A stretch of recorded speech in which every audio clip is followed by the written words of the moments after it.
In 49 BCE, a general named Caesar crossed a river and murdered the republic he'd sworn to protect, not because he was evil, but because he'd already won.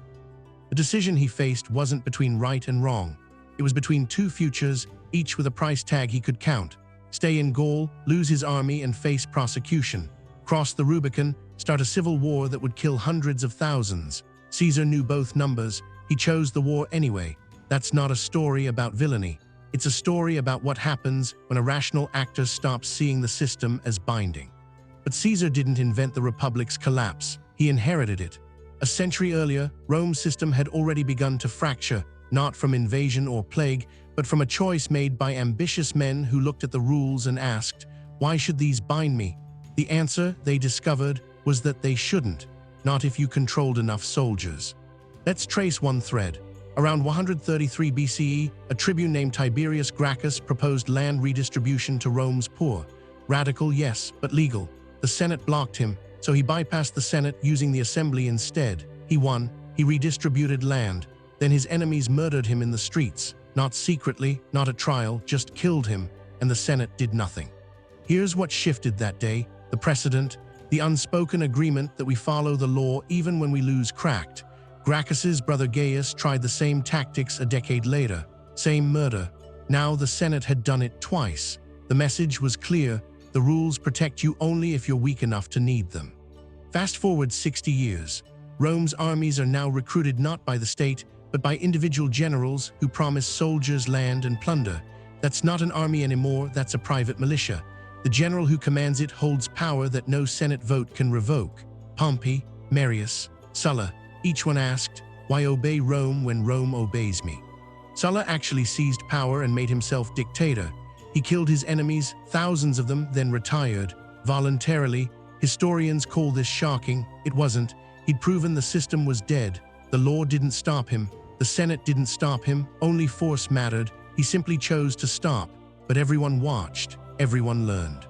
By the time Caesar arrived, the Republic was already hollow. The Senate still met. Laws were still written, but everyone understood the real rule: might makes right.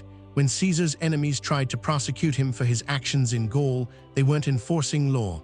They were playing the game Caesar had already learned to win. He just played it better. The Republic didn't collapse because of one man's ambition.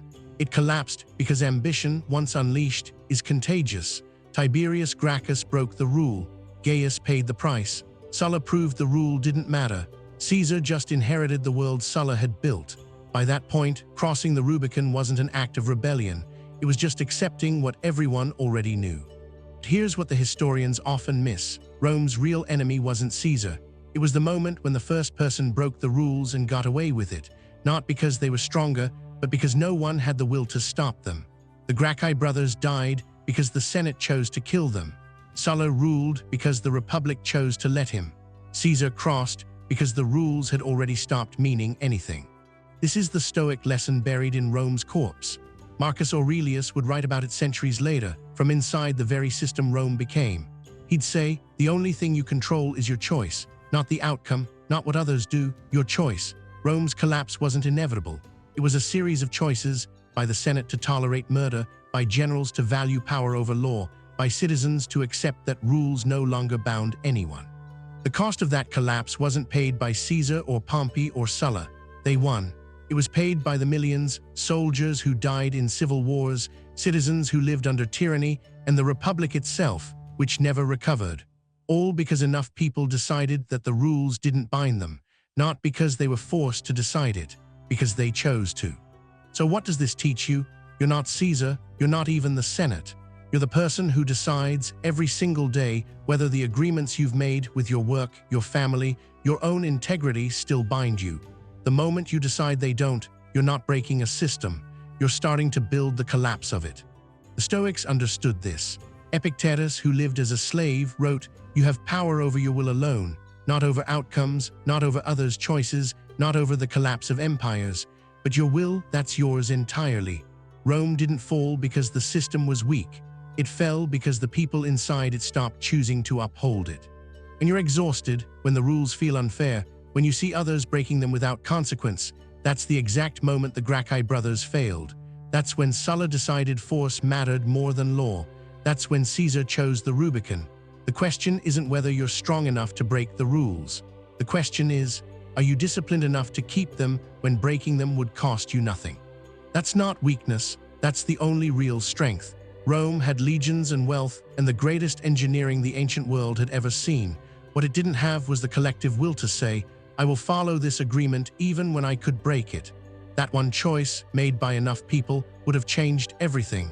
It didn't get made, and Rome paid the bill for 400 years. The collapse of Rome teaches us that civilizations aren't destroyed by external enemies or bad luck. They're destroyed from the inside, one choice at a time, by people who decide that their ambition matters more than the system that protects them. The question Rome's fall asks you is simple. Will you be the one who keeps the agreement or the one who breaks it?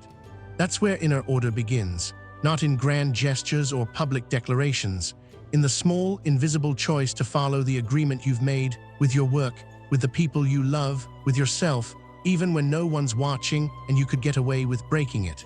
That's the only rule that actually matters. Rome forgot it. You don't have to. Subscribe for weekly explorations of how ancient philosophy solves modern collapse in your life, your work, and your decisions.